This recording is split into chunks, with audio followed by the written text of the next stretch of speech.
नमस्कार, मैं अंकुर अस्थाना आप सभी का स्वागत। आगामी चरण में जो चुनाव है वो देश की राजधानी दिल्ली में घमासान चल रहा है, जुबानी जंग चल रही है।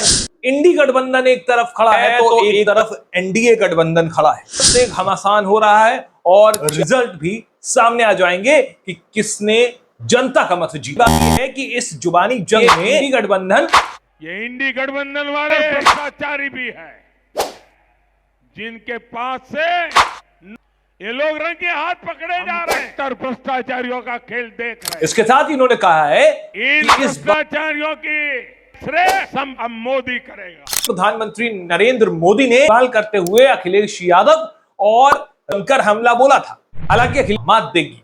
तो जुबानी जंग हर तरफ चल रही है कि नेशनल हेराल्ड घोटाला, इस पर तगड़ी कार्रवाई की जाएगी। दिल्ली के मुख्यमंत्री अरविंद केजरीवाल 2 तारीख को ने वापस भीमराव अम्बेडकर का संविधान बदलना। जरूर वीडियो देखने के लिए आप सभी का धन्यवाद। टीसीएल न्यूज़ इंडिया, देश के नाम।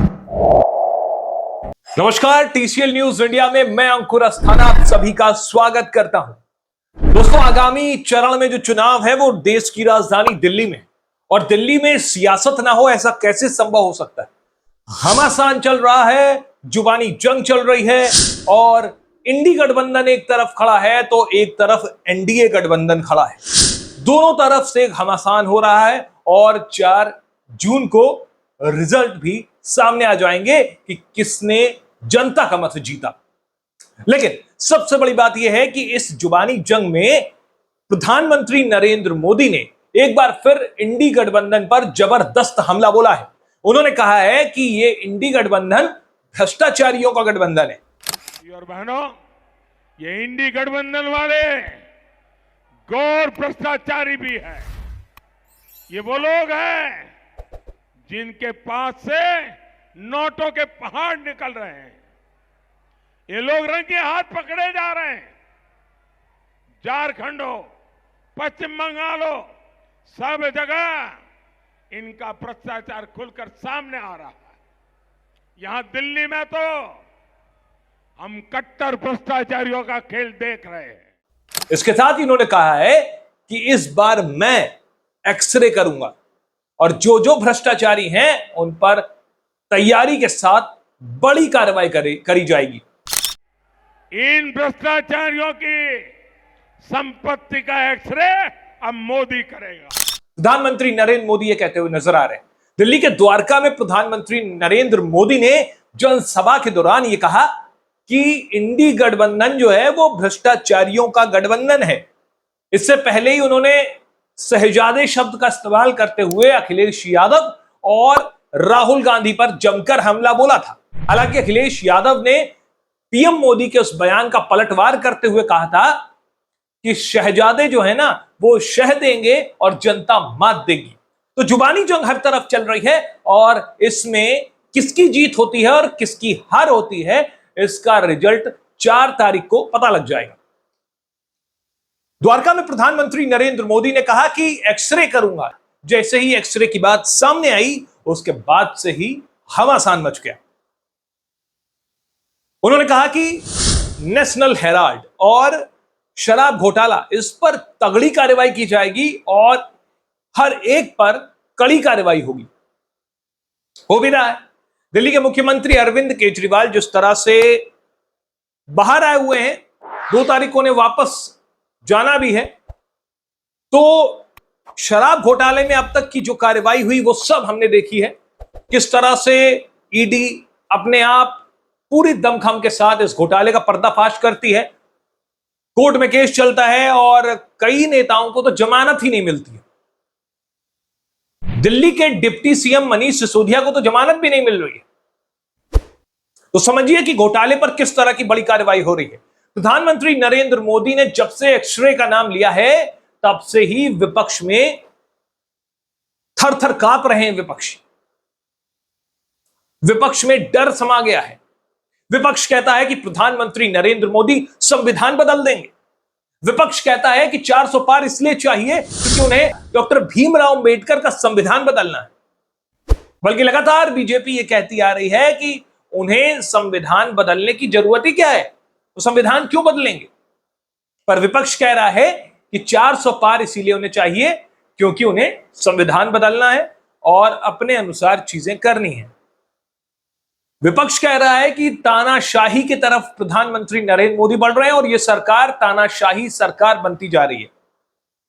अब इनको यह बताया जाए कि तानाशाही होती क्या है। एक बार वो नॉर्थ कोरिया के तानाशाह किम जोंग उंग से मिले, जाने कि आखिर तानाशाही होती क्या है।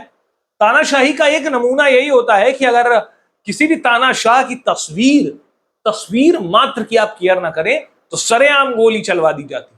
तो क्या ऐसी तानाशाही हमारे देश में है? क्या इस तरह की तानाशाही हमारे देश की जनता देख रही है क्या? आपका जवाब होगा नहीं। विपक्ष कहता है कि भाई तानाशाही चल रही है, लेकिन प्रधानमंत्री नरेंद्र मोदी कह रहे हैं कि हमारे कार्यकाल में विकास की गंगा बही है और देश और यहां की जनता जनार्दन 400 पार बीजेपी को देकर इंडिया गठबंधन को जवाब देगी। वो कह रहे हैं, प्रधानमंत्री नरेंद्र मोदी कह रहे हैं कि एनडीए गठबंधन जो है वो 400 पार लाएगी। इंडिया जो गठबंधन है उसे जवाब दिया जाएगा, इंडी गठबंधन को। तो दिल्ली के द्वारका में जिस तरह से प्रधानमंत्री नरेंद्र मोदी हमलावर हुए, विपक्ष की खाट खड़ी हो गई। प्रधानमंत्री नरेंद्र मोदी इस तरह बरसे कि केजरीवाल समेत राहुल गांधी दोनों थर्रा गए। मानो ऐसा लगता है कि वो इस तरह से सोच रहे होंगे कि आखिर बीजेपी की अगली प्लानिंग क्या है। पीएम मोदी ने साफ कहा है कि कार्रवाई तो होगी, भ्रष्टाचारियों पर कड़ी कार्रवाई तो होगी, शराब घोटाले पर भी जो अब तक का काम हुआ है वो भी होगी। उन्होंने कहा शर्म आनी चाहिए उन कट्टर भ्रष्टाचारियों को जो ये कहते हैं कि वो कट्टर ईमानदार हैं। कट्टर शब्द जो है ना वो अरविंद केजरीवाल यूज करते थे अपने लिए कि हमारी पार्टी और हम कट्टर ईमानदार हैं। इस पर भी पलटवार करते हुए प्रधानमंत्री नरेंद्र मोदी ने कहा ये कट्टर भ्रष्टाचारी हैं और इन्हें शर्म आनी चाहिए कि वो इस तरह की बात करते हैं। उन्होंने कहा शराब घोटाले पर भी जांच होगी और नेशनल हेराल्ड मामले पर भी जांच होगी। यानी यह कहा जा सकता है कि राहुल गांधी की भी मुश्किलें बढ़ सकती हैं। अगर तीसरी बार प्रधानमंत्री मोदी सत्ता में काबिज हुए तो विपक्ष की जो एक एक घोटालों की लिस्ट है उस पर कार्रवाई की जा सकती है। अब तो ये लोग ये भी नहीं कह सकते कि प्रधानमंत्री नरेंद्र मोदी की सरकार जुमलों की सरकार है, क्योंकि प्रधानमंत्री नरेंद्र मोदी की सरकार ने जो कहा वो करके दिखाया। 370 हटाने की बात की, जिन्हें ये जुमला कहते थे वो भी हट गया। राम मंदिर बनने की बात थी, ये लोग उसे जुमला कहते थे, बोलते थे मंदिर वहीं बनाएंगे, तारीख नहीं बताएंगे, वो भी बन गया। तो कहीं ना कहीं विपक्ष को ये डर तो है कि अगर सरकार बनती है तो लगाम लगाई जाएगी, भ्रष्टाचारियों पर कार्रवाई होगी और